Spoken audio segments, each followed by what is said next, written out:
శివాజీ మహారాజ్ కోటల నిర్మాణానికి ఫిరంగులు కావలసి గోల్కొండ సుల్తాన్ అబ్దుల్లా ఖుతుబ్ షాకు తన సేనాధిపుడు బాజీ ప్రభును పంపాడు. కాని సుల్తాన్ మంత్రి మీర్ జుమ్లా శివాజీపై అసూయతో సహాయం నిరాకరించాలని సలహా ఇచ్చాడు. సుల్తాన్ పరీక్షగా బాజీ ప్రభుకు పాలు నింపిన పళ్ళెం ఇచ్చి, ఇది కారకుండా తీసుకెళ్లగలరా అని ప్రశ్నించాడు. బాజీ ప్రభు ఇబ్బందిలో పడగా శివాజీ తక్షణ సలహా ఇచ్చాడు, పళ్ళెం అడుగున సన్నని బంగారు నాణేం ఉంచు. అలా చేస్తే పళ్ళెం స్థిరమై పాలు కారలేదు. సుల్తాన్ ఆశ్చర్యపోయాడు.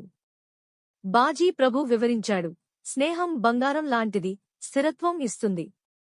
సందేహాలు పాలు లాంటివి, కారిపోతాయి. సుల్తాన్ ఈ తెలివికి మెచ్చుకుని ఫిరంగులు ఇచ్చాడు. మీర్ జుమ్లా ముఖం చిట్లించింది. శివాజీ బుద్ధిచాతుర్యంతో యుద్ధం లేకుండా విజయం సాధించాడు. తాత్పర్యం: శివాజీ యుద్ధం కంటే బుద్ధితో శత్రువులను జయించే మహనీయుడు. ఆయన చతురత ఇప్పటికీ కథల్లో గూండ్లాడుతోంది. కథ స్వారస్యం కోసం సూచించబడింది, కాని ఐతిహాసిక